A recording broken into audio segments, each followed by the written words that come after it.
Welcome to the Cheating Wife Stories channel. Damn it, I really should have seen it coming. With a bit of foresight, it should have been obvious, like two trains racing towards each other on the same track. But maybe I wasn't looking hard enough. Maybe I wasn't thinking things through that well, and I suppose I could use the excuse that one train was hiding in a tunnel. But all the warning signs were there if I'd only looked hard enough for them. Instead, I was kind of blinded by the girl. So when that other train came roaring out of that bleeding tunnel, I just had no idea what was coming. Okay, enough with the bleeding metaphors. Let's get down to brass tacks. All through my school life, they must have been there. Well, they were there, but you kind of didn't notice that there were two of them. They weren't really two people, more like a single entity, Mercedes CLA and Porsche Rowan. Two girls, one personality. As I remember, all through school, they were referred to as the twins. They dressed alike, spoke alike, their hair was styled the same. They were like a pair of twins, but they might as well have been joined at the hip. Now, don't get the idea that they were standoffish or anything. Once they were in their teens, they dated boys all the time. The only problem was that they only double dated. If a guy fancied one of them, he not only had to get her attention, he had to find a suitable date for the other one. I must admit I liked the look of both of them, but I never did get to know either of them well. I couldn't be bothered to play this silly double date game. A guy would run around for weeks trying to find a suitable candidate. The girls were bloody choosy when they wanted to be, and from what I heard, they often wanted to be. It was probably all a game to them anyway. The problem never came up for me because when I was 16, my old man talked my Uncle Harry into taking me on as an apprentice builder. That was my old man all over. Get an apprenticeship, boy, and you'll have a job for life. The only problem with that bloody apprenticeship was that I had to go and live with my Uncle Harry and Aunt Mavis in London. The big city and bright lights. We lived in the suburbs, and most of Uncle Harry's and my work was out in the suburbs as well. I had one day and one evening a week at a technical college, also in the suburbs. Uncle Harry wanted blood for his money, so by the time I got home at night, I was so knackered that traveling into town wasn't an option. Add to that, Uncle Harry was a bleeding workaholic. Actually, a correction there. He was under the impression that I** was a bleeding workaholic. He always had little jobs lined up for the weekends. You miss a day's work during the week to go to college. You make it up on the weekends, so my planned monthly weekend trips home soon became hardly monthly. You get the idea. I got home 3 times the first year, and besides Christmas, once the second year. By the end of the 3rd year, my dog had started growling at me. The stranger walking in the door of my parents' home was me. There was even a bloody lodger sleeping in my room. I had to share my little brother's room. Apprenticeship over, I decided I'd had enough of working for Uncle Harry. I don't think he was too pleased when I took my leave. Bollocks to him. The old bugger got his money's worth. Home wasn't home anymore, if you get my drift. I'd managed to save a lot of the meager salary Uncle Harry paid me over the years, so I had enough in the bank to put down a security deposit and rent a little flat of my own back in my hometown. Work wasn't a problem either. I had my papers and soon got on the books of one of the local firms. The work was hard, but at least the money was spectacular compared to what Uncle Harry had been paying me. Builders who really knew what they were doing weren't exactly rare, but they were a bit thin on the ground back then. Well, young ones were. Before I realized it, I was working on a site of about 50 new houses. Once that site was finished, I was offered a job by a smaller builder on a barn conversion. It was a small job, only about 6 of us on the site, and the owner was around most days. The boss and I were studying the plans one day over a cup of tea, and I just happened to mention that there'd be a blank area on the front of the building. I said that if it were my place, I'd make some changes that would make it look better. The boss pushed the artist's impression drawing of the finished house at me and said, "Show me." So I roughly sketched in the changes I thought would be improvements. Later that day, I was called into the little shed we used as a site office. There, I found the boss, the owner of the house, and the architect. After some strong words were exchanged between the architect and the owner, my changes were added to the plan. On the day we handed the newly converted house over, the architect came over to me and said, "Son, you're in the wrong business. You should have been a bloody architect." A couple of weeks later, I signed up for a part-time college course to learn architecture. I still worked on building sites to earn money for my studies, but I was heading into the design side of the business. It was in the college library that I first saw her. I had just sat down at one of the large tables to look up some references. When a young lady on the other side of the table looked up from her book, our eyes met briefly, and she gave me a wonderful smile before returning to her reading. The face was familiar, but I couldn't place it. I sat there, confused, and stared at her. She was a very good-looking young woman. Some minutes later, she looked at me again. I quickly looked down at the book I was studying. Pretending I hadn't been staring at her out of the corner of my eye, I was aware of her getting up from the table and walking around it until she was standing beside me. Embarrassed that she'd seen me watching her, I didn't raise my head and tried to stay lost in the book before me. The young lady reached out and rotated my book 180 degrees. She said, "You'll find it easier to read, Roger, if it's the right way up." I looked up at her. "You don't recognize me, do you, Roger?" "Mercedes? Mercedes Clooney. You've changed somewhat." "Do I take that as a compliment?" "Of course you do. But where's Tish?" "Portia is in the States doing an internship. We were both supposed to be on a gap year from uni and got placements together in the States, but mine fell through, so Tish went on her own." "You two do everything together?" "Well, normally we do, but it was too good an opportunity for her to pass up." "When did she go?" "About a month or so back. I thought I'd spend a year brushing up my Spanish, so I signed on here." Mercedes, or Dia, as she was known at school, and I talked for a while until the librarian came over and told us to be quiet. Then we adjourned to the refectory. By the time she had to go to her class, we had made a date for that evening. Well, kind of. I was driving her home from college in my van that night. As I was doing some private work on the side, I bought myself an old van to carry all my gear around. I did wonder what her folks thought when my tatty old van with ladders on top pulled up outside their upmarket house. That evening, Dia and I sat in the van for some time, chatting about school days and the like. In the end, I asked her to go out with me the following evening. It could be that I should have picked up something in her reply. With hindsight, I think I should have. "That would be nice, Roger. I haven't been out since Tish went away." I arrived at her house about 7:30 that Friday evening. The door was opened by her father, who looked me over like I was something the cat had dragged in. The expression on his face when he looked at my van was something I can't describe. I was shown into the lounge, where Dia's mother and her younger sister were sitting, to wait until Dia was ready. Dia's mother was very pleasant, and so was her sister. I remembered Dia's sister Estelle from school. To be honest, I think I got the old swooning looks from her. It struck me that Dia's father didn't like me. This is not an uncommon attitude for a father to take.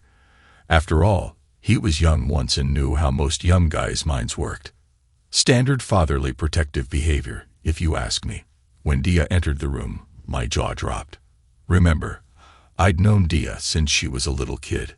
The day before, I was struck by her pleasant face and nice figure, but there was no way I was prepared for the woman who walked into the lounge that evening. Was it Bobby V who sang asterisk poetry, in motion asterisk? Well, there it was standing before me. I think my heart stopped beating for a moment. I definitely remember I found speech impossible for quite some time. That evening, we went to a local night spot, not flashy, just a pub with live music and a dance floor of sorts. Although we danced a few times, Dia and I spent most of the evening talking. Don't, for Christ's sake, ask me what we talked about because I haven't got the slightest recollection. I can just tell you that whenever we got together, we talked most of the time, no matter what the subject. We appeared to agree on just about everything. Except one thing, Portia. I had no interest in Portia at all, although I feigned interest to keep Dea happy. It was clear to me that she had been missing her almost lifelong companion, and I suppose it was really understandable. I just wished I'd understood at the time that Portia was the other train I was talking about. Hiding in that bloody tunnel. Well, that first date, and the little kiss I got at the end of it led to a second and third date following in quick succession. By the end of the month, Mercedes and I had become an item. When we weren't either at college or working, we were together. I would find her waiting by my van when I came out of my evening college classes, and on the days I was at college, she would meet me for lunch. To be honest, I was besotted with her. And from what she said, and how she behaved, I thought she was besotted with me. Mercedes joined me in my bed for the first time after we'd been together about 3 months. For some reason, she couldn't use the pill, so we had to resort to other means of protection against pregnancy. I've got to say it kind of took the edge off the moment and spoiled the mood a little. Consequently, we didn't get to actual intercourse very often. We found other ways to satisfy our desires. I knew that Mercedes was writing to and receiving letters from Portia all the time, but I didn't know the effect they were having on our relationship. Sexual preferences and interests evolved over time.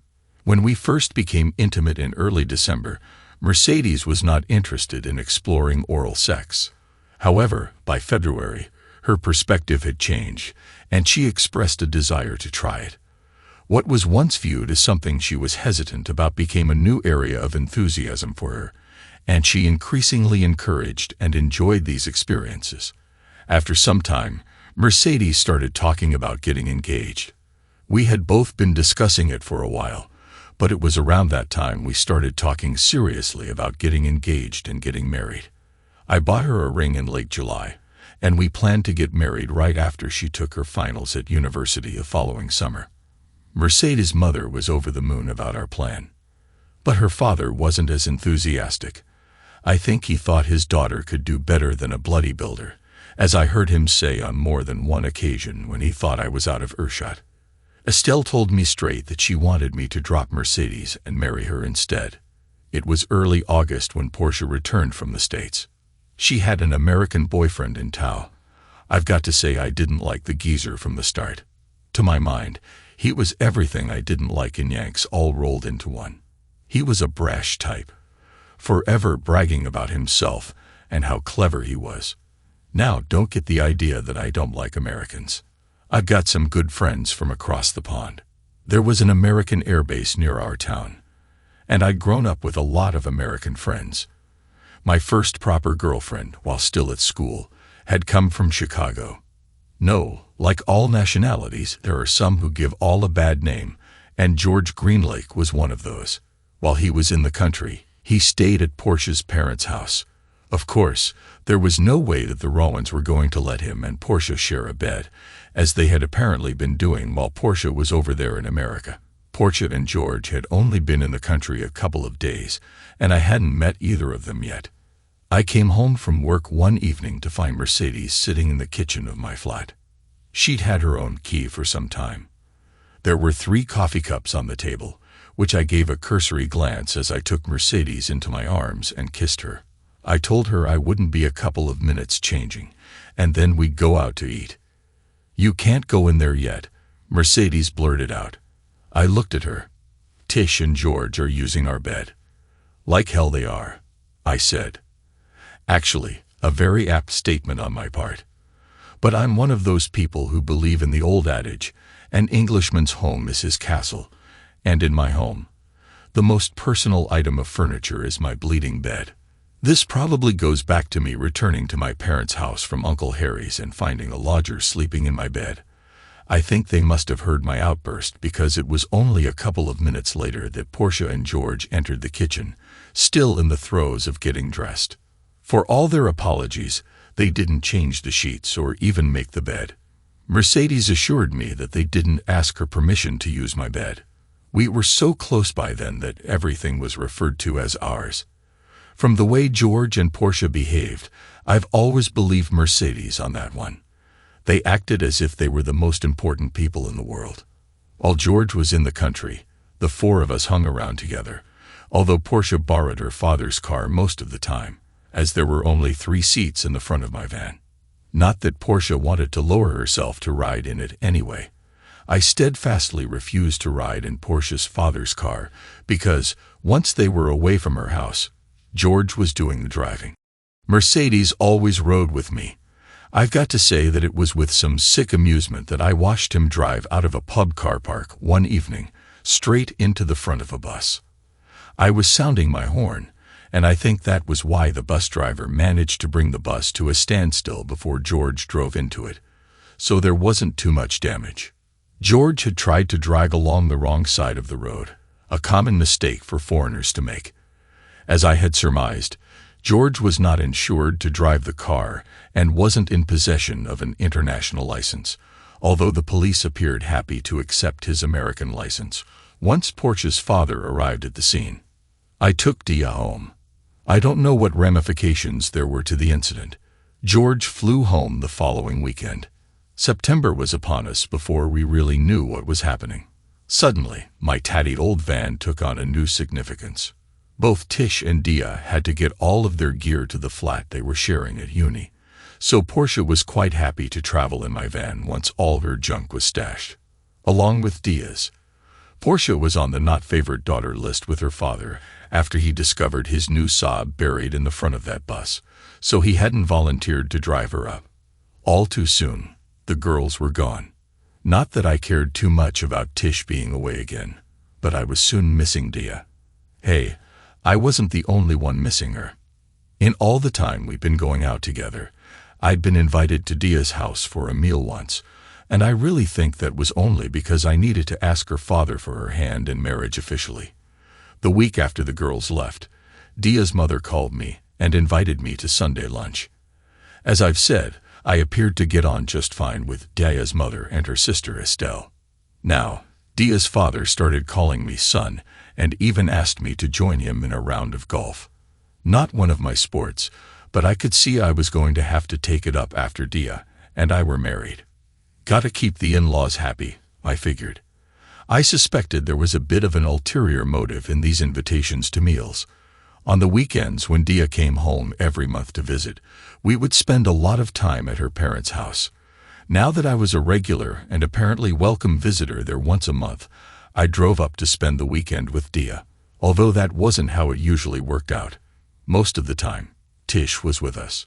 Her main topic of conversation was George and how she was going back to the States to marry him when she had her degree. Tish also had the infuriating habit of coming home with Dia as well. She slept at her parents' house, but appeared to spend most of her time at Dia's parents' place. Well, let's be precise. She spent most of her time wherever Dia was. That included the little time Dia spent at my flat. By the time Christmas came around, plans for our marriage were in full swing. Let's be fair, Dia's mother was just about organizing everything, along with Estelle. I think Dia and I were just agreeing to everything that they wanted to do. Hey, I wasn't paying. It was Dia's old man who was footing the bill. I would just say, "Are you all right with this, Frank?" He'd nod and say, "Wait till it's your turn, son. Take my advice and only have boys." I suppose he wasn't that bad a stick, really. As far as Estelle was concerned, this marriage was only a rehearsal for what she termed the big one. Frank would look at me and raise his eyebrows when she said that. Well, everything was going along just great until just after Easter when Portia got the bleeding Dear Jane letter. You know what I mean. George dumped her for some other girl. I told you he was a complete arse. Portia wasn't my favorite person, but I saw that letter. He was an insensitive a-hole, as they say over there.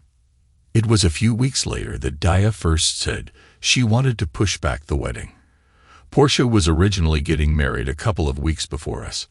Now Dia wanted to postpone her wedding by a month or so because Tish was upset. The girls graduated and moved back home in my van again. They both got jobs pretty quickly. Nothing special, just local banks, though different ones. I was, of course, still juggling college and work, although I was working on my own a lot more. I even had a couple of blokes working for me on occasion. I would generally see Dia most days to start with. But as time went on, she took to going out with Tish. First 1 night a week, and then 2. Then suddenly, she stopped meeting me after my night classes. Now she was with Tish 3 nights a week. Not that anything untoward was going on. I was too well known in town for anyone to get clever with my girl, and that was what Dia was known as by then. Okay, the month or so the wedding was put back became until after Christmas. As Christmas approached, Dia wanted to push it back further until Easter. Up until that point, I'd been patient. I realized that Tish was her friend, but it seemed to me that we were going to have to wait until Tish found herself another mud before Dia was going to walk up the aisle with me. It all came to a head in early December. I arrived at Dia's house to pick her up around 7:30. Dia and Tish were car sharing, going to work that night. Neither had come home yet. Dia hadn't called me to put me off, and neither had called home to tell their parents of any change of plans. I was not a happy bunny and went looking for Dia's car. It wasn't hard to find as our town isn't very big. I found it in the car park of one of the pubs on the outskirts of town. Inside, I discovered Dia and Tish sitting there with some prat. They were so enthralled with the line he was throwing at Tish that they didn't notice me enter. I bought a drink and positioned myself on the other side of the room. I sat watching as a meal arrived for them, and they all sat and ate it. I did note that Dia was drinking only non-alcoholic drinks. It was gone 9 before they got up to leave. Both girls were apparently still enthralled with everything coming out of the arsehole's mouth. Jesus, talk about a line of crap. The wanker wouldn't know one end of a gun from the other. They must have gotten right out to her car before Dia spotted my van parked alongside it. She came dashing back in and looked around for me. I was at that time in conversation with a couple of guys I knew. "Roger, how long have you been here?" Dia asked as she came up to my table, followed by Tish and the wanker. "Since about 8 o'clock. My fiancé stood me up this evening, so I thought I'd have a quiet drink by myself. Why didn't you come over and join us?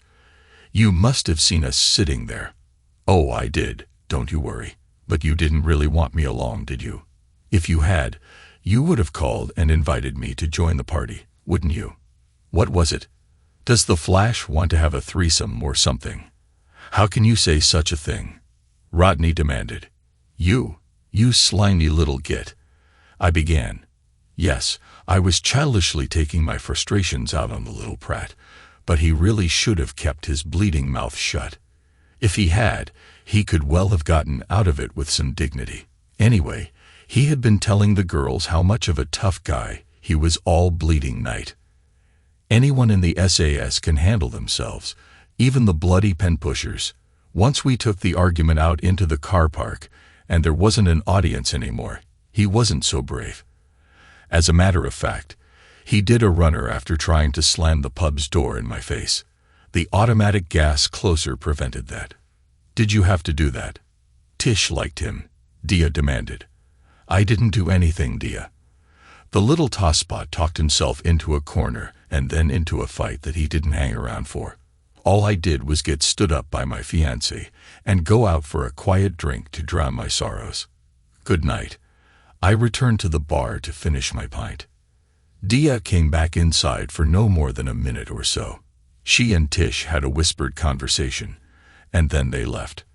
Well, the train was blowing its bloody whistle as it came roaring out of that tunnel. The following evening, I didn't go around to Dia's house at the usual time to pick her up at 7:30. She let herself in the door of my flat. "What's up with you? Why didn't you pick me up? We were supposed to be going to see that film this evening." "Oh, I forgot." "Don't talk rubbish. This is about last night, isn't it?" "Not exactly. This is about you and me and your friendship with Tish." "What has Tish got to do with it?" "Everything. If Tish weren't around, we'd be married by now. But for some reason, you've decided not to marry me until Tish finds some mug to marry her. Well, I'm not waiting anymore. The wedding goes off in February, or there's not going to be a wedding. Secondly, You will see Tish just 2 nights a week from now on, the 2 evenings that I'm at college. You can't make demands like that. Oh, but I can. I'm supposed to be the guy you want to spend the rest of your life with, but you worry more about Tish than you do about me. Now, I suggest you go home and think about what you really want. You can bring me your answer tomorrow night. I'll be here until, shall we say, 9 o'clock. But Tish and I are going to that rock concert tomorrow night. It's Portia's favorite group. She'll be really upset to miss them. And I know she won't go alone. I won't have time to come here before we go, so I already have my answer. It's your choice, Dia, Tish, or me. Think about it if you will. If you're not here tomorrow evening before 9 o'clock, everything's off. You can either keep or sell the ring. I wouldn't want it in my flat. It would have too many bad memories. Dia tried to talk me around, but I refused to listen to her. To be honest, I was tired of being a fish on the line. Either we got married, or I would have to cut my losses. As I expected, Dia tried to circumvent things. My phone was ringing when I got home from work. Caller ID told me it was from Dia's house. I ignored it. It rang at regular intervals until 6 when she was due to leave for the concert. At 6:10, it rang again. The caller ID told me it was from Tish's parents' house. The phone rang a couple more times a little later, I assumed from call boxes, as the ID was withheld. At 9 o'clock, I left the flat and went over to a friend's place from where I could watch mine. Brian's a nice old boy who had really become like a surrogate father to me. I'm afraid that letting my bedroom to a lodger without even asking or telling me first had almost completely destroyed my relationship with my father and family. It was gone 12 when Dia's car pulled into the car park. Dia got out, followed by Tish and the guy from the previous evening. Dia went up to my flat, which was all in darkness. The other 2 waited by the car. She let herself in, and I watched the lights going on and off as she searched the flat for me. Dia then went back down to her car, where she talked with the other 2 for a while. Then Tish and the guy got into Dia's car and drove off. Dia then returned to the flat. I made myself comfortable on Brian's sofa.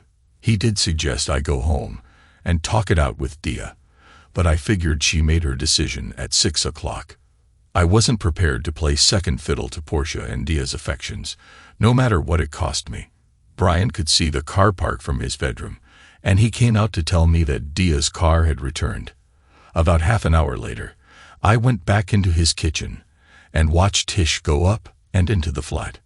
Dia obviously wanted some moral support. By 8:30 in the morning, neither girl had left the flat. Actually, I painted myself into a bit of a corner.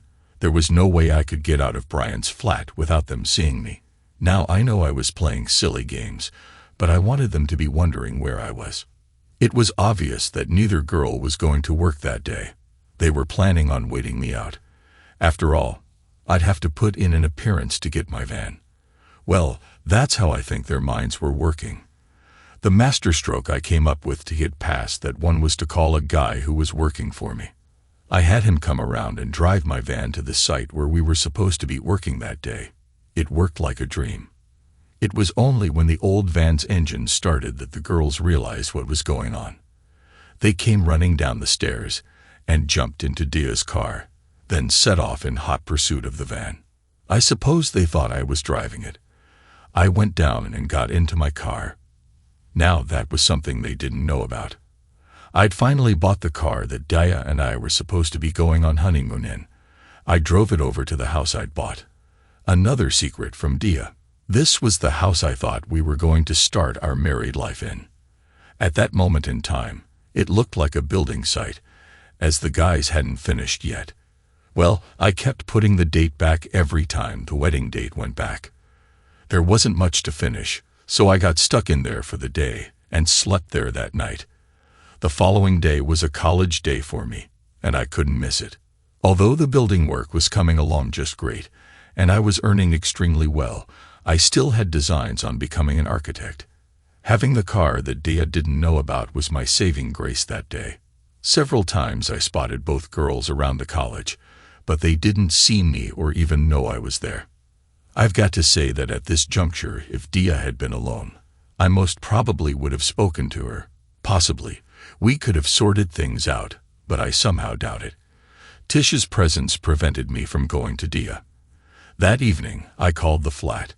Brian had just called me and told me that Portia had left Dia there alone. "Roger, where are you?" "That's none of your business." "Roger, I'm sorry, but I couldn't let Portia go to that concert alone." "But she wouldn't have been alone, would she, Dia? She had that little wonker with her.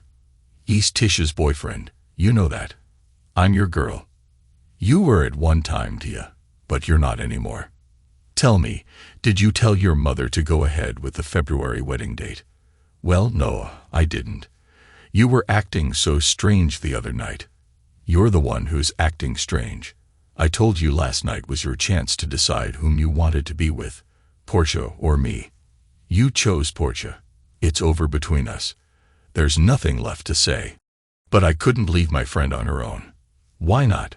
She left you on your own when she went to the States, didn't she? Do you think she cared about you when she was planning to marry that wanker she met over there?" "Dia, I'm not playing second fiddle to Portia for the rest of my life. It's over. The engagement is off. The wedding is off. And you are out of my life. Goodbye, and please leave that flat tidy. I don't live there anymore, as you've no doubt noticed by now." "Where are you living, Roger?" "In the house I had bought for your wedding present, but you chose not to live here with me. Goodbye, Dia. I hope you find what you were looking for." With that, I hung up the phone. It was the following evening that Dia's father and mother paid me a call. Of course, they knew about the house. I discussed almost everything with them. In my opinion, my relationship with Dia's father had always been tenuous to say the least, so I thought that telling them about the house was a wise thing to do. They had kept my secrets from Dia. Both the car and the house were supposed to have been wedding surprises for her. I was surprised that they actually understood my position.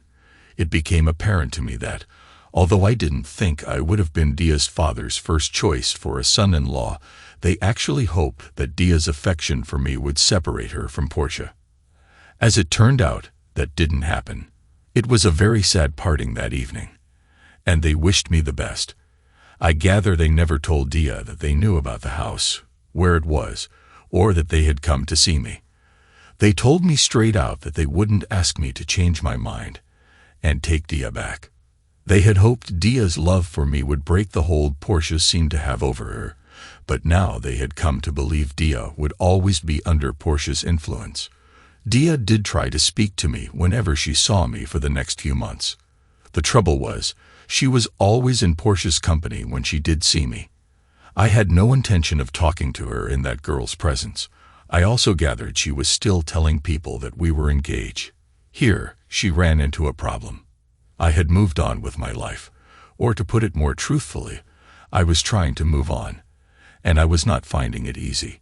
I had started dating other girls, more than anything to try and take my mind off Dia.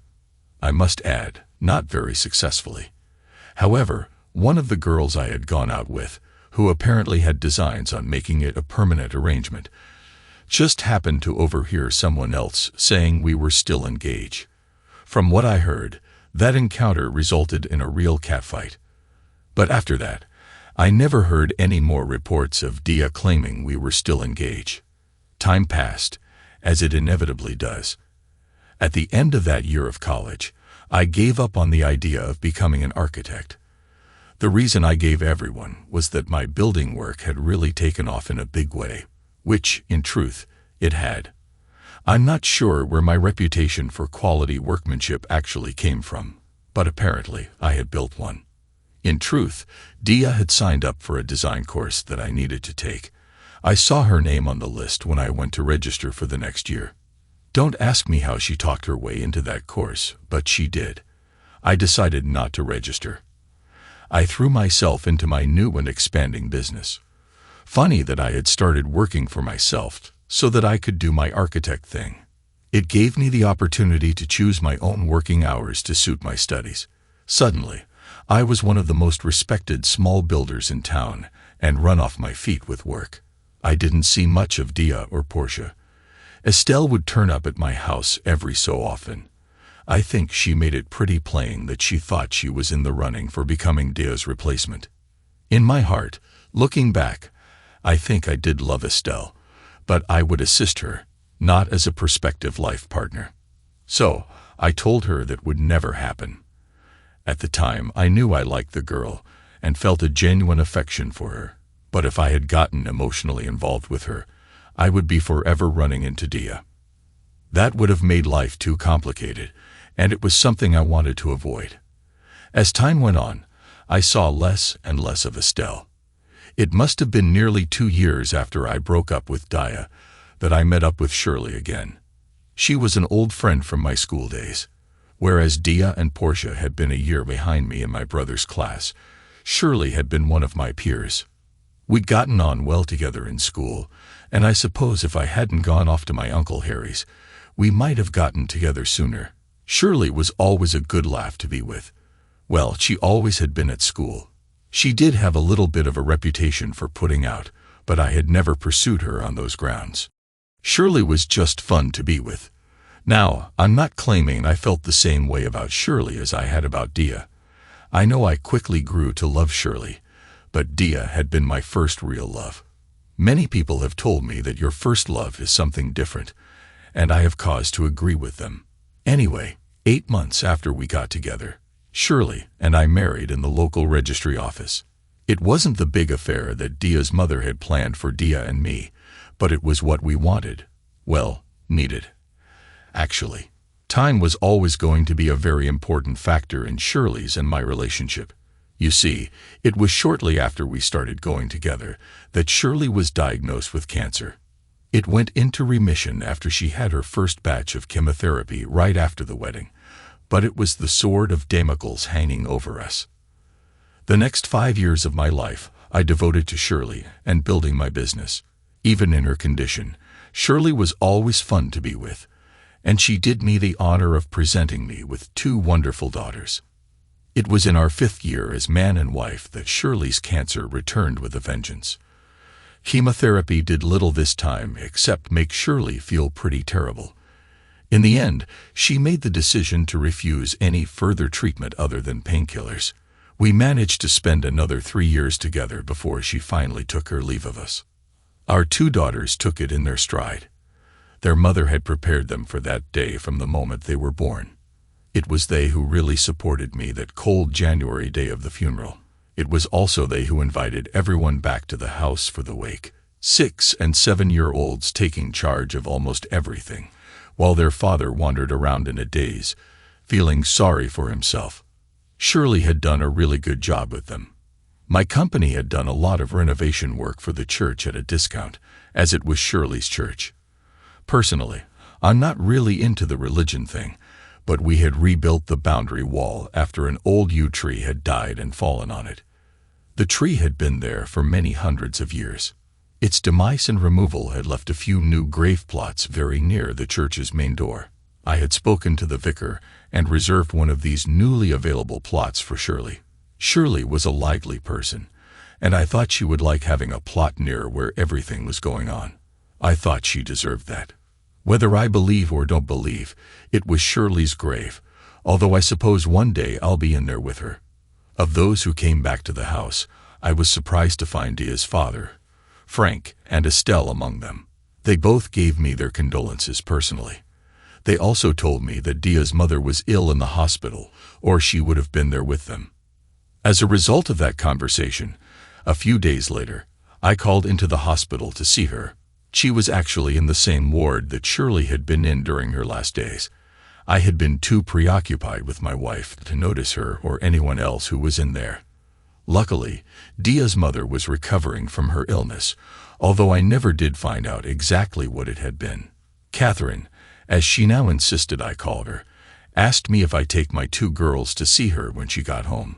Apparently, she'd spoken to Shirley often in her last days, and Shirley had talked about the children and me all the time. I don't suppose I'll ever know what those conversations between Shirley and Catherine were really about. I wasn't allowed to take the children into the hospital to see Catherine, as they were too young, and were not her direct relatives. What stupid rules these places have. Both girls had been in there almost every day to see their mother. Catherine informed me that Dia was not living at home anymore, so there would be no chance of us accidentally running into each other. That was the only time she mentioned Dia, or Mercedes as she always called her, to me. So 3 weeks later, I took my 2 girls to meet the people who were to become like grandparents to them, not forgetting Estelle, who became a kind of surrogate aunt. As a matter of fact, Estelle started turning up at my house all the time again. So often, in fact, that my neighbors thought there was something going on between us. That is, until her boyfriend Russell started turning up with her as well.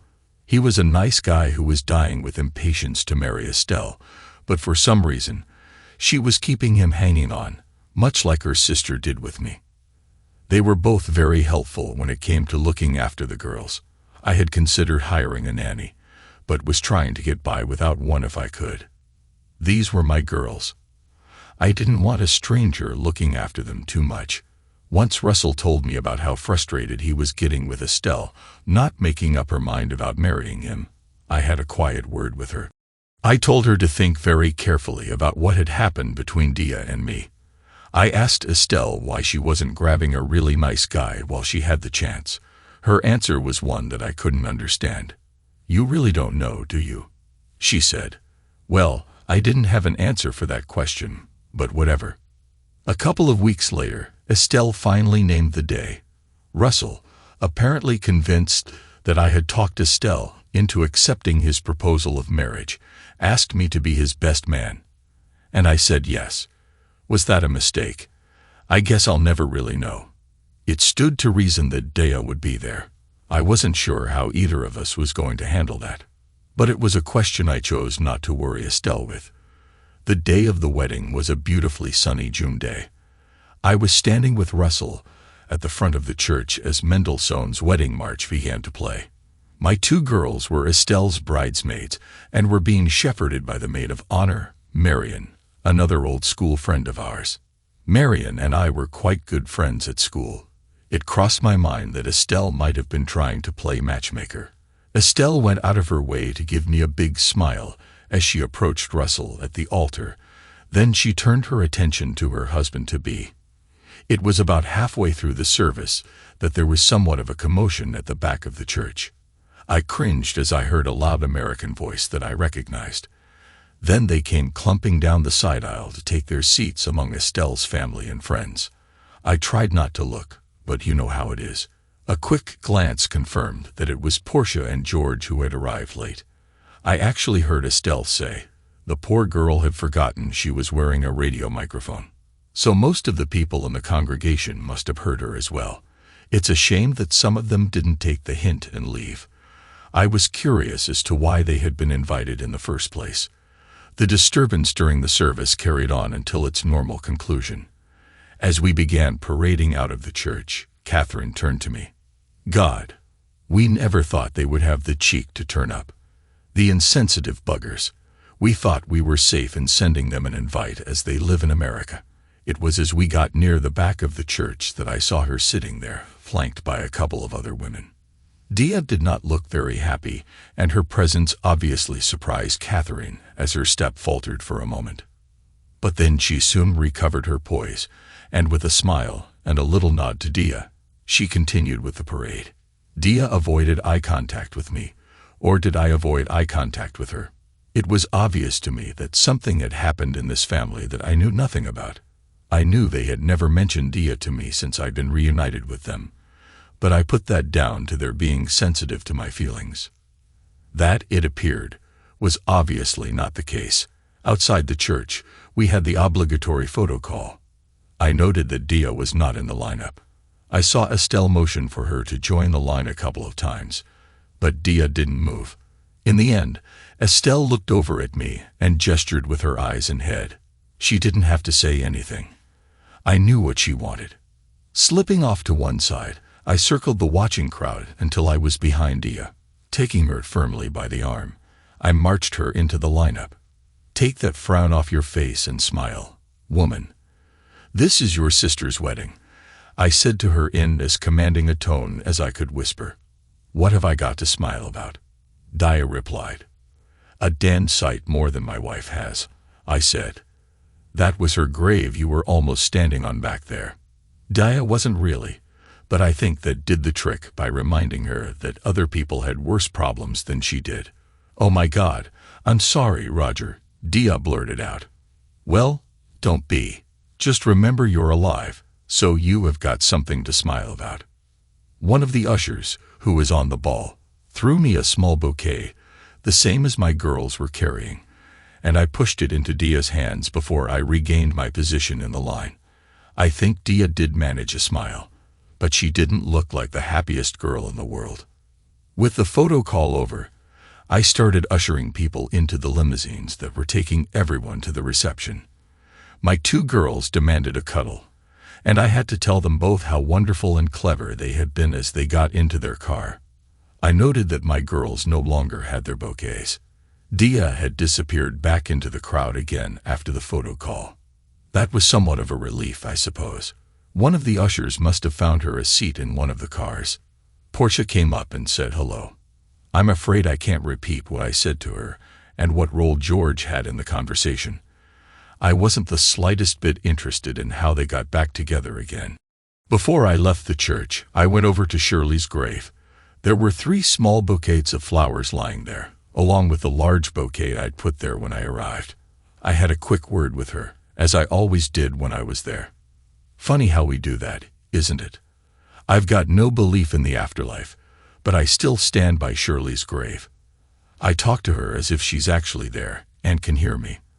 At the hotel where the reception was being held, it became obvious that Dia's presence had not been expected. After Catherine had left the welcoming line, she was dashing around rearranging the seating at the top table to fit Dia in. I helped her, but I did not think it was the time to inquire about what had occurred in the family. Once the meal and the speeches were over, I thought I could relax a little. You know, when someone asks you to be his best man, you tend to say yes without thinking about everything that is involved. I wasn't prepared for what Russell said about me in his speech. He announced to all and sundry that Estelle had had a crush on me for years. He thanked me for persuading her to marry him instead. In my speech, I had to tell everyone that I'd only known the guy a few months, but my daughters had assured me he was a suitable husband for Estelle. Both my girls liked Russell, and Estelle a lot. With all that out of the way, the dancing started. Estelle and Russell danced first, followed by the parents. Then it was my turn with the bridesmaids. Marion was wonderful with them. We both picked up a girl each and then danced around in a foursome. My girls thought that was great. Then Estelle and Russell joined us. I don't think there's ever been a waltz dance like that before. I noted that Dia had chosen to sit with the girls she'd been in the church with, well away from the family table where her parents and I were sitting. Later, Estelle came up and asked me to dance with her. I took the opportunity to ask her what the story was with Dia. Not now, Roger. I'll meet you in the reception in about 10 minutes and tell you all about it there. Someone might overhear us out here. I somehow doubted it, but she was the boss on this one. After our dance, I watched as she went over to Russell. They had a quick chat, and I saw him nodding his head in agreement. Then Estelle made her way to the ladies' powder room. I knew it had another door to the foyer, so I went out there to meet her. We sat down in a corner, and she began. When you and Dia broke up, Mom and Dad went mad at her. You know they were always worried about her relationship with Portia. No, they never thought it was anything sexual or anything like that, if that's what you're thinking. They had never liked the influence Portia seemed to have over Dia. Then you came along, and well, they were over the moon. Hang on. Frank wasn't that keen on me. Don't kid yourself. Dad thought you were the greatest thing since sliced bread. He just enjoyed playing the proud father part and thought that if he was too enthusiastic, he might scare you off. But who do you think was telling everyone that you were the greatest builder in the world? Oh, he still does that every chance he gets, by the way. Anyway, when Dia started messing you around, putting the wedding date back and the like, well, all of us really kept warning Dia that she was going to lose you if she wasn't careful. And it happened, didn't it? You got fed up with waiting and called the whole thing off. There were only two people to blame, Dia and Portia. Oh, Portia was always telling Dia she could do better than you, and to make you wait until Dia was ready. Of course, it wasn't Dia who was going to have to be ready.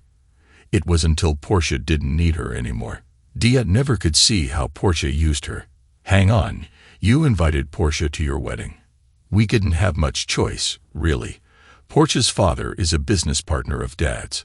But we didn't think she, and that ignorant pig she's married to, would actually have the front to turn up. So what happened between the family and Dia? Ah, that's a really sore point. About a year or so after you broke up with Dia, I think it was just after you married Shirley, George turned up again and asked Portia to marry him. I don't know what happened with that other one of his. Perhaps she realized what kind of person he is. Of course, Portia jumped at the chance. And before anyone knew what was happening, they were married and living in the States. Poor old Dia was dumped just like she was when Portia went off on that gap year. I think it was then that she realized how Portia used her. She lost the only man she ever loved because she had wanted to desert her friend, who repaid her by dropping Dia like a stone when she found herself a man. I'm afraid Dia went a bit weird after that happened. You know she had a breakdown, don't you? Oh, you didn't. Portia dumping her right after you married Shirley was too much for her to take. You know that Portia had convinced Dia you'd come crawling back to her when she decided she wanted to go ahead with the marriage. Well, your marriage to Shirley had burst that little bubble. Poor Dia needed someone to blame, so she blamed the family. Of course, that didn't make any sense, but she blamed us just like she did when Samantha went. Sorry, Estelle, you've lost me there. Who the hell is Samantha? Oh God, hasn't anyone ever told you about Sam? She was Dia's twin. Oh hell, I didn't know. You didn't know about her. Sam and Dia were identical twins. Sam died from meningitis when they were 8 or 9. Dia took it very badly, really. They were inseparable, honestly. You couldn't tell them apart. Dia went very funny for a year or so after Sam passed away. Then Dia took up with Portia. We all thought them being together was great for a long time because we had the old Dia back. Well, that was until Mom and Dad realized that Portia was using Dia. Dia seemed to be at Portia's beck and call. Look, I was quite young when Sam died. Mother should be the one to tell you about Sam. Anyway, after Portia went off, Dad had to put Dia into a clinic for a while. They straightened her out pretty quickly, really, but she felt very guilty about the way she had behaved towards us and blaming us for her own mistakes, and could never bring herself to face us again. She felt so guilty about it that she moved away to London. Mind you, I've got to tell you that feeling she couldn't face us was not the only reason she moved away. It was also so that she wouldn't risk running into you and Shirley around town. I'm sorry, but that's why we cut you off as well. If we didn't know how things were going with you, we couldn't slip up and say the wrong thing when we did see Dia. The trouble was, we rarely did see her. Then Mother met Shirley in the hospital. We were all devastated when we heard the news.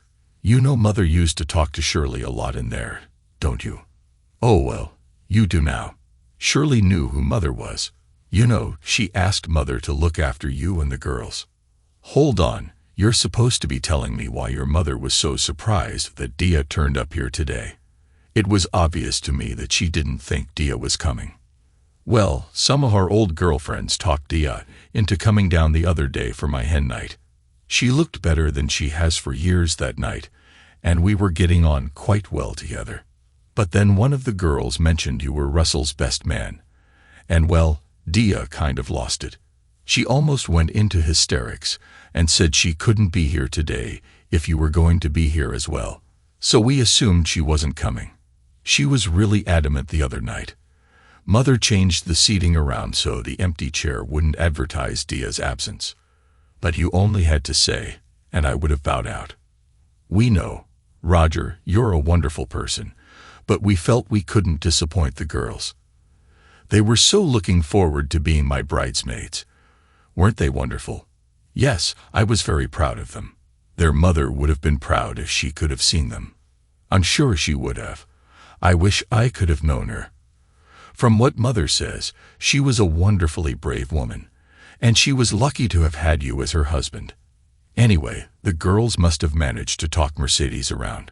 I know they worked on her all yesterday. Now, I'm going to ask a favor of you. You can say no if you like.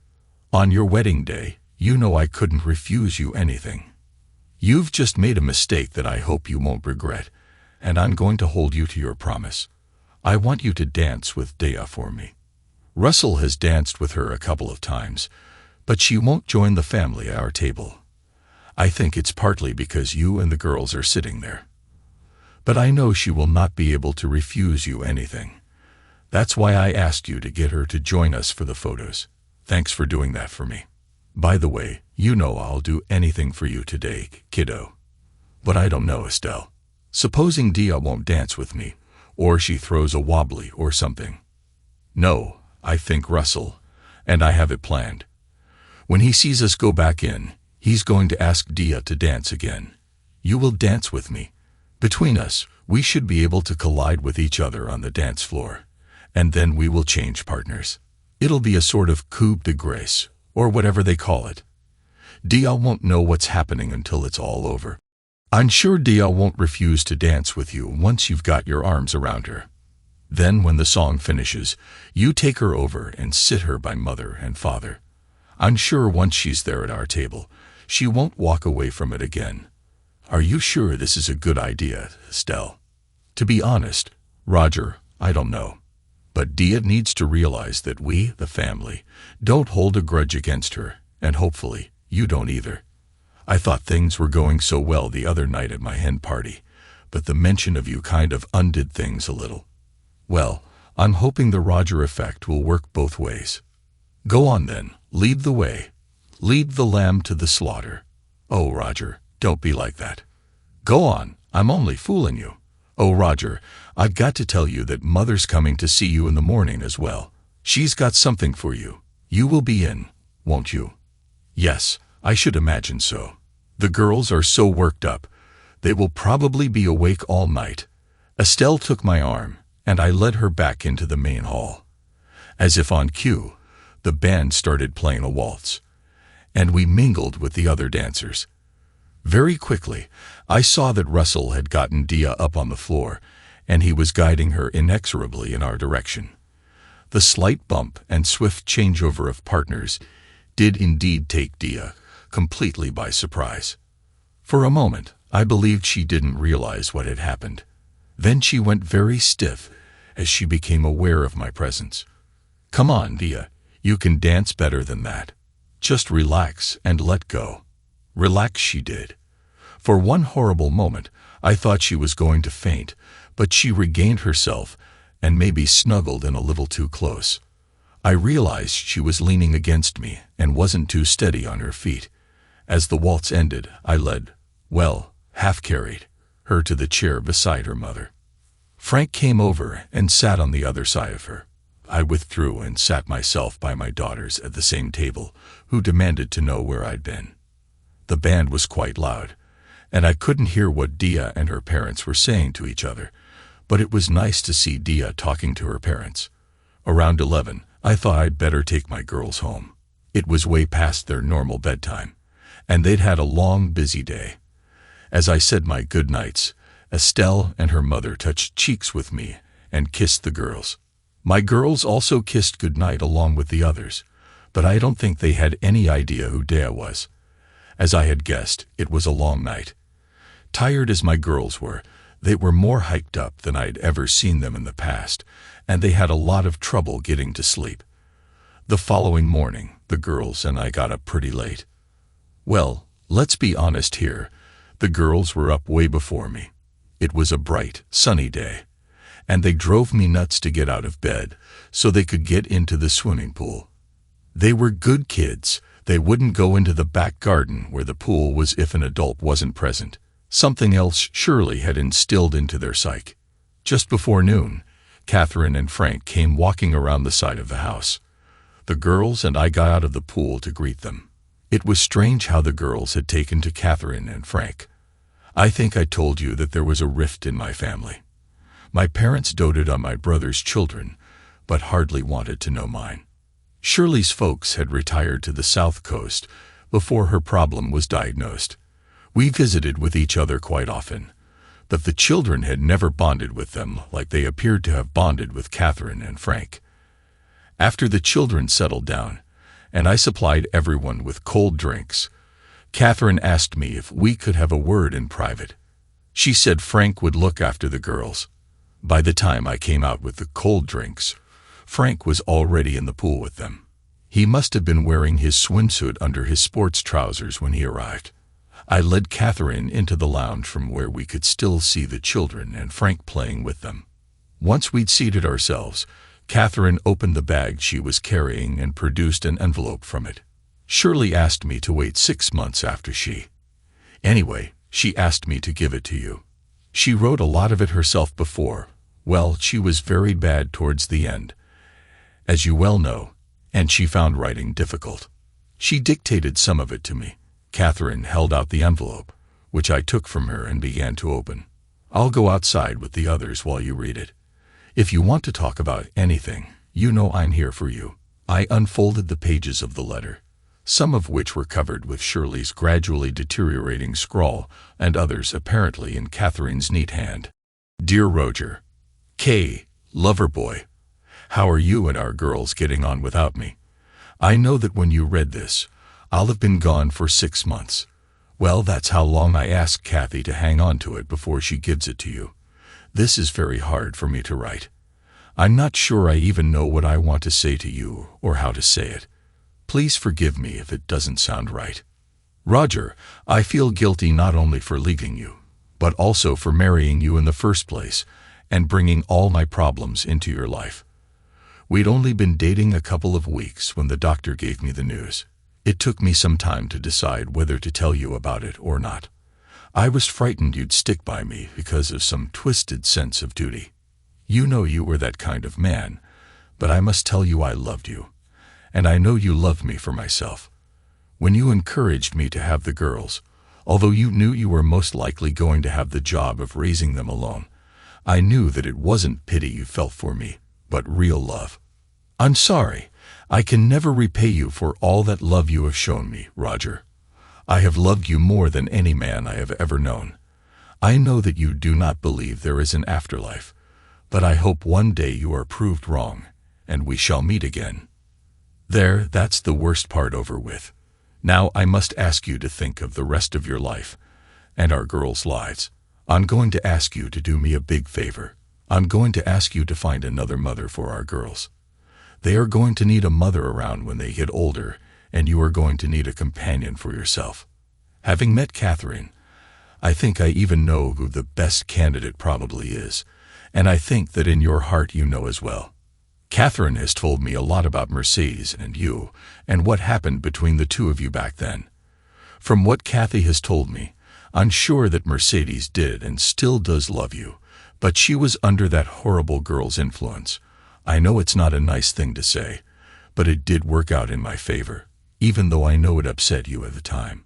They say that the Lord moves in mysterious ways. Please think about finding Mercedes again. Show her the compassion and love that you've shown me in the last few years, and hopefully she will love you and my girls as much as I do. Roger, I know that she loves you. At this point, the letter changed to Catherine's handwriting. Catherine and Frank have become good friends of mine since I've been in the hospital this time. I've also gotten to know Estelle, who came to see me the other day. Estelle loves you as well. God, you are a lucky man. All these people whose lives you've touched love you. Kathy assures me that she is going to keep a friendly eye on you and our girls. You know that they haven't got any grandchildren yet, and they assure me they will treat our girls as if they are their own grandchildren. Please allow them to do that. Whatever happens, Kathy's been a good friend to me during these long, lonely nights. Anyway, if all goes well, and you do as I hope you will, Catherine and Frank will be the girls' real grandparents. I've got nothing else I can think of to say to you, but thank you, Roger, for loving me. And remember, if I can, I will always, always be watching over you and the girls from wherever I am. Goodbye, my love. Till we meet again. Shirley. The signature, which had 8 crosses scrawled under it, one for each year we'd been together, was in Shirley's shaky hand. I sat and cried for I don't know how long before Catherine came back into the lounge with a cup of tea for me. I can only assume she'd been watching me read the letter through the lounge window. I suddenly became aware that I couldn't hear the girls playing in the garden anymore. I must have looked around in a panic. "It's all right," Catherine said. "Frank has taken them out in the car to get ice cream. It's plenty warm enough for them to be in their swimsuits today." "Thanks, Catherine. You obviously know what Shirley says in this letter."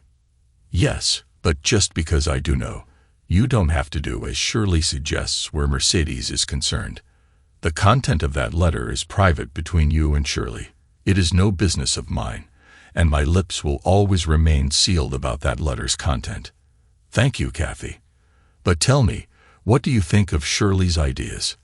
"I will try not to advise you one way or the other, Roger. As Mercedes' mother, my opinion would be biased, and it is your decision to make. But I think it's only fair to all concerned that you at least get to know Mercedes again before making any decisions. Well, she might not want to marry me anymore. We've been apart for some years now. I'm trying my hardest not to influence you one way or the other, Roger, but I've got to tell you, yesterday Mercedes was saying how lovely your girls were and how she wished they were her own children, and of course with all the consequences that come from that. I must have looked confused because I couldn't understand what consequences Catherine was alluding to. Damn it, Roger. She was saying she wished she had married you when she had the chance. The girl is heartbroken whenever she sees you. Oh, I'm sorry. I understand you now. You know that I still had strong feelings for Dia. Walking away from her was the hardest thing I ever had to do in my life. As a matter of fact, I had to force myself to be angry with her, to almost hate her. I'm not sure I can put those feelings behind me now. Are you going to try? Well, of course I am. It was Shirley's last request of me. I can never forget that. But I think I'm going to have to get to know Dia socially again before I can make any decisions. I'm going to need to know if the girls take to her and how she takes to them before any thoughts of a relationship between us can be contemplated. You're no fool, Roger. I can see that you've got your priorities right. The children must come first, of course. We need to get them together with Dia somehow and watch to see if any kind of affinity builds between them. Yes, I've got to be careful they don't think someone is trying to replace Shirley in their lives. If that should happen, it would be a disaster for everyone. I don't want to play with these affections and then be forced to walk away again because the children are unhappy. From what Estelle told me happened with Portia before, I couldn't do that to her again. Catherine leaned towards me and kissed my forehead. Shirley really had you pegged, didn't she? She said you were the most thoughtful person she had ever come across in her life. I must have blushed with embarrassment then because I suddenly felt very hot.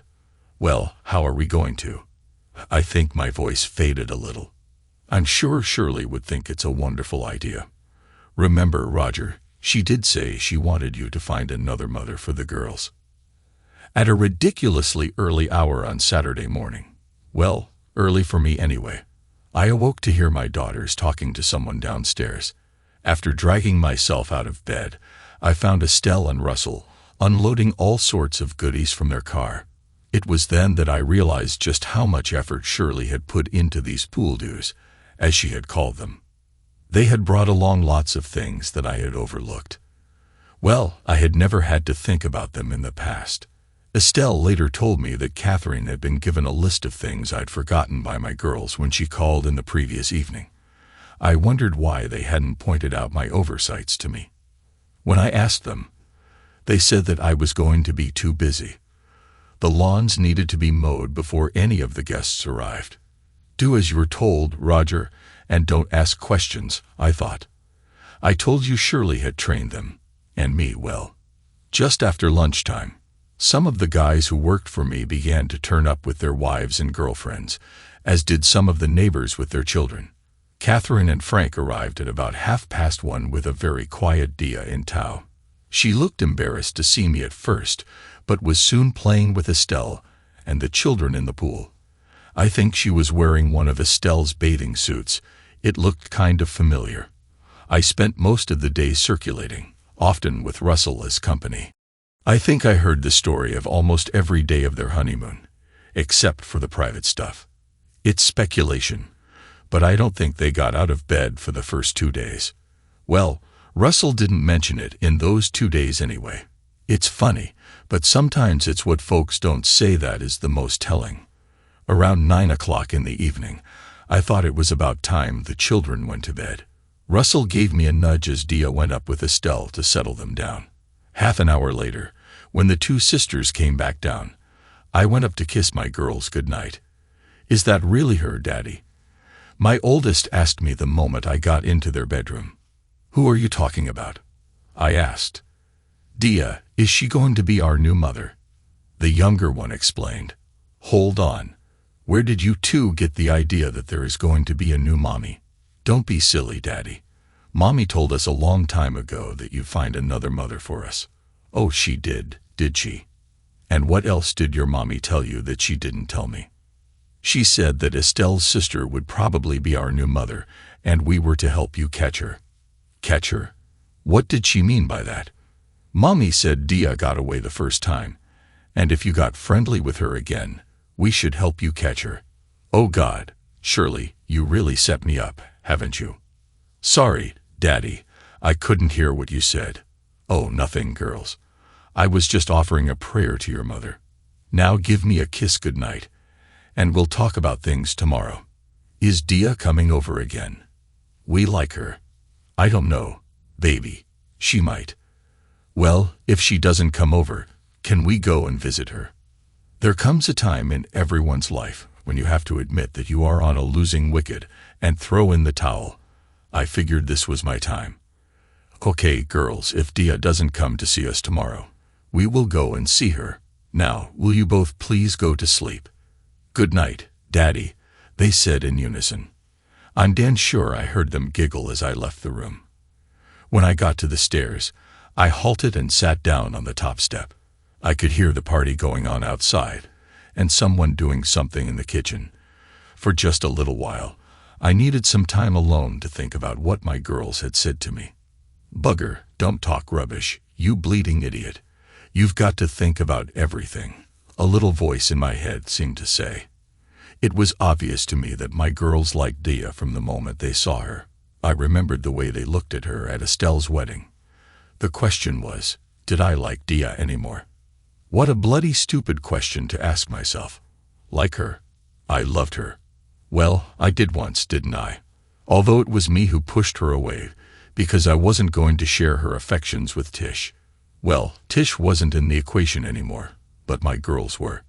Yeah, I think I could see myself sharing my girls with Dia. Hey, how did that question get turned around? And if I think back, what was it that Shirley had said to me on more than one occasion? "Half of you is enough for me, Roger." What did Shirley mean by that statement? Had I never given Shirley all my love? Had she known there was a place in my heart that belonged to Dia?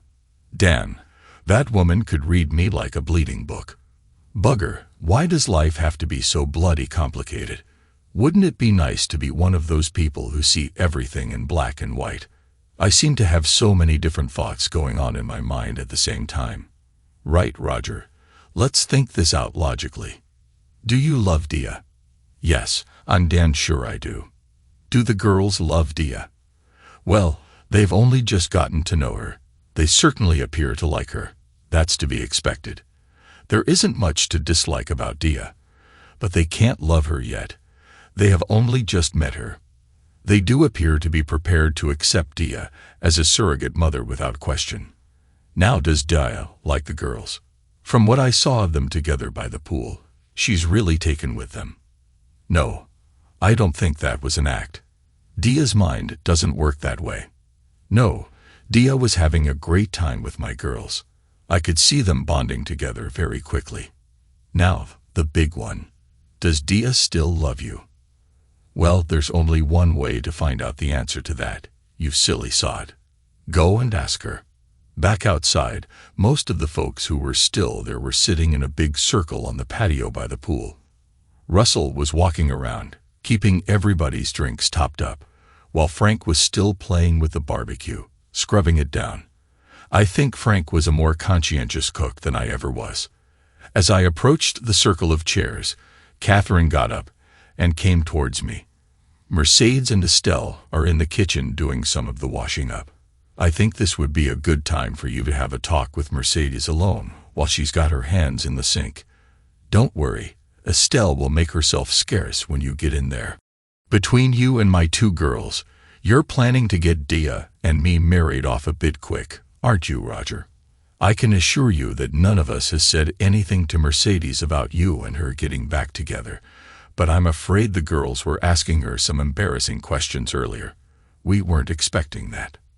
So I gather. I think Shirley had been making plans for a long time. I just wish she'd let me in on them. Tell me, Catherine, exactly how long did you know Shirley? You didn't just meet her on her last day in hospital, did you? Well, no, Roger. We met at the Cancer Sufferer Support Group. Didn't you know? No, Shirley never talked about what went on there. So she was planning this reconciliation between Dia and me for some time then. To be honest, Roger, I don't really know when she found out who I was. Shirley asked me about you and Dia.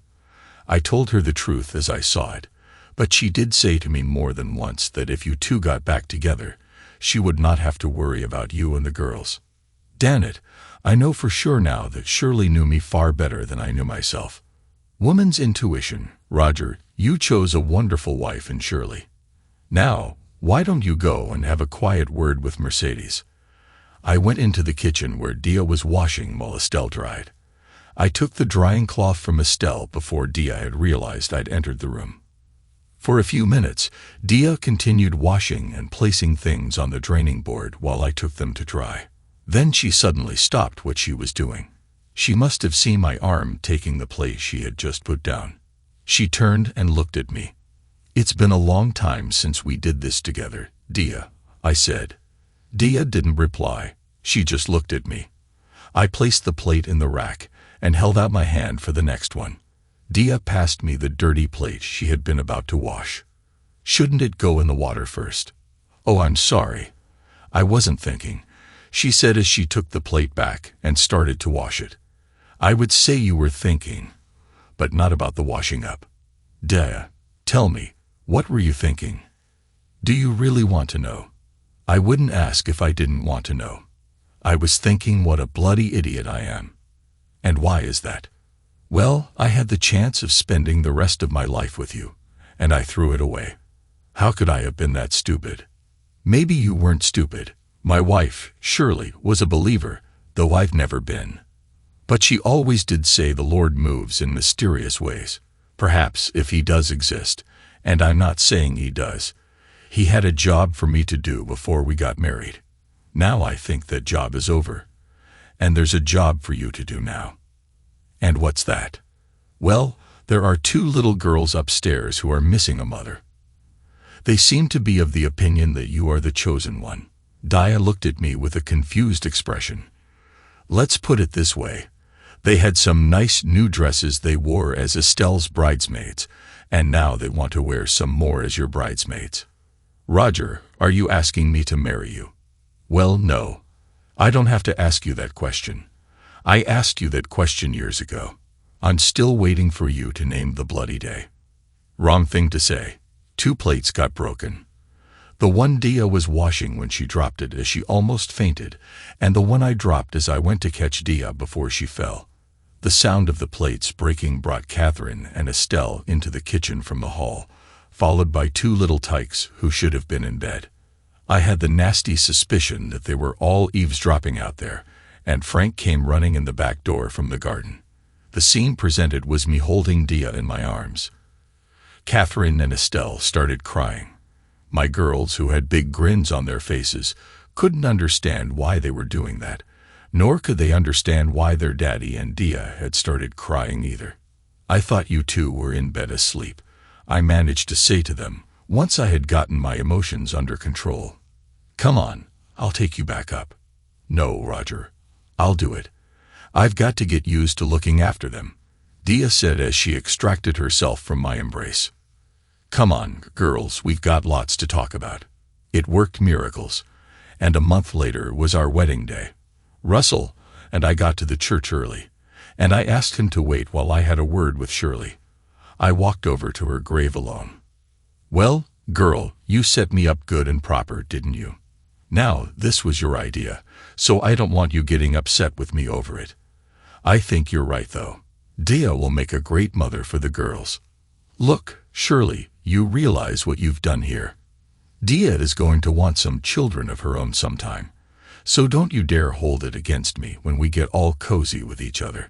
Well, I'd better go now, but I'll be back with the girls in a couple of weeks. Dia and I are going away tomorrow for a week or so, but I'll tell you all about it when we get back. Bye for now, babe. 10 minutes later, I was standing before that same altar again, only this time I changed places with Russell. I've got to admit I was surprised that my family, without exception, had all turned out. I think that was Catherine's doing. She can be a very persuasive woman when she wants to be. The thing I was curious about was that 8 of my workers were all dressed in identical new suits, most unusual for that lot, unless they got a job lot from somewhere, which I doubted. They were sitting on the ends of the pews by the aisles, not with their respective loved ones. I smelled a rat. They were up to something.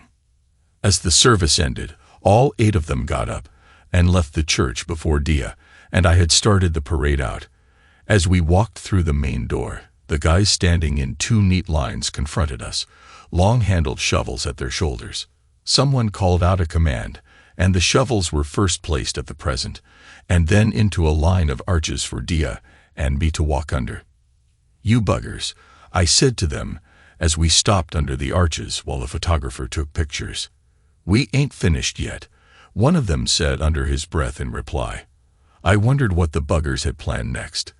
Then we had the usual photo call. During the photo call, Dia came into possession of a large bouquet of flowers. When the photographer finished, we began to make our way toward the waiting limousine. Dia suddenly stopped. Will you wait here for me a moment, Roger? There's something I've got to do. Now please don't move. I stood and watched as Dia walked over to Shirley's grave and placed the bouquet she was holding alongside the one I had left there before the wedding service. For a few moments, she stood there alone. I could tell she was saying something, but like everyone else, I could not hear what she said. I figured it was private between her and Shirley. Then she signaled to my girls, who joined her and placed their small bouquets on their mother's grave as well. I now realized where the 3 bouquets had come from at Estelle's wedding. It was obvious if I'd only thought about it. Once Dia joined me, we continued toward the limousine only to see it move away as we got near. It was replaced by my old Bedford van. The last time I'd seen it was 3 weeks before, when the guys decided our yard needed a cleanup. I thought it had gone to the breaker's yard. Now it stood there looking better than I think I'd ever seen it. Bright new paintwork, ribbons hanging from the ladders mounted on the roof rack, and a liveried chauffeur at the wheel. The boys opened the sliding side door. They had kitted the back out with a sofa for Dia and me to sit on. It's a convertible, boss. If you get impatient, just pull the lever under the arm, and you've got a bed. One of the boys whispered to me with a smile on his face. With smiles all around, Dia and I climbed inside. The sliding door was locked in the open position for the short drive to the hotel where the reception was being held that night. Dia and I spent our first night together as man and wife. I awoke at some unearthly hour in the morning to the sound of Dia sobbing. "What's wrong, babe?" I asked. What a stupid way to ask her. "Nothing. I'm just so happy. But I'm annoyed with myself for how I behaved towards you. I thought you would wait forever."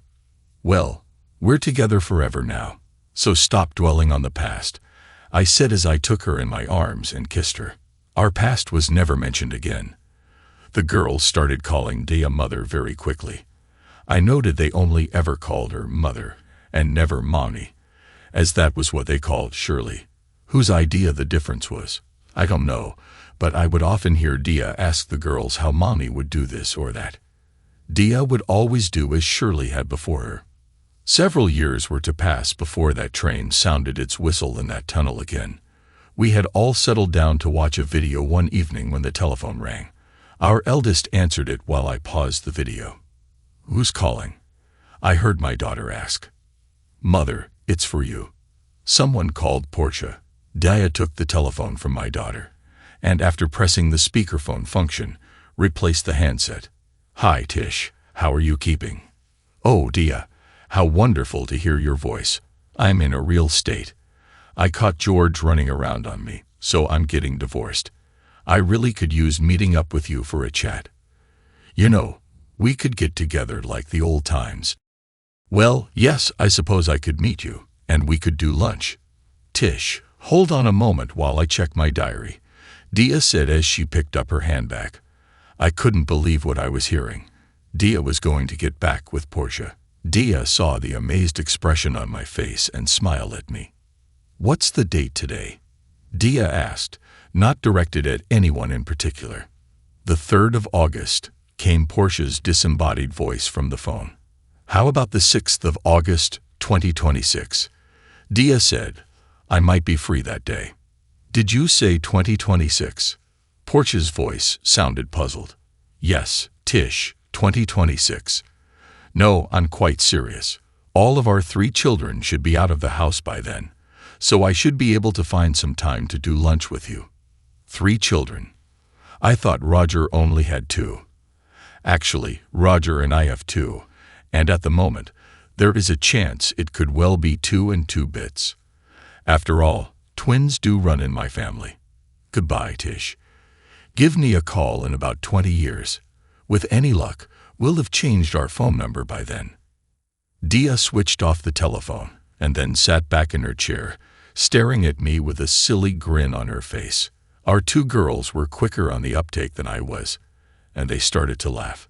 Suddenly, I realized what Dia had just said to Portia. "Twins?" I asked. "Well, that's what the doctor thinks, but it's a little early to be sure yet," Dia replied. "I was hoping to know for sure before I told you and the girls." I was stunned for a moment. "You mean we're going to have a baby?" Dia smiled warmly. "Yes, Roger. I think we are. And maybe even 2. I felt a surge of joy, and before I knew it, I had picked Dia up in my arms, spinning her around the room as our daughters laughed and clapped their hands. "We're going to be a big family," I exclaimed. I put Dia down gently and kissed her, feeling the happiness swell within me. In that moment, I realized that everything Shirley had hoped for us was coming true. We were building the life she wanted for me and the girls, with Dia as a loving part of it. And maybe, just maybe, she was watching from wherever she was, smiling down on us. Thanks to everyone who took the time to listen to today's stories. If you enjoyed it, please consider liking and subscribing if you haven't already. Feel free to share your thoughts on the events in the comments below. Take care.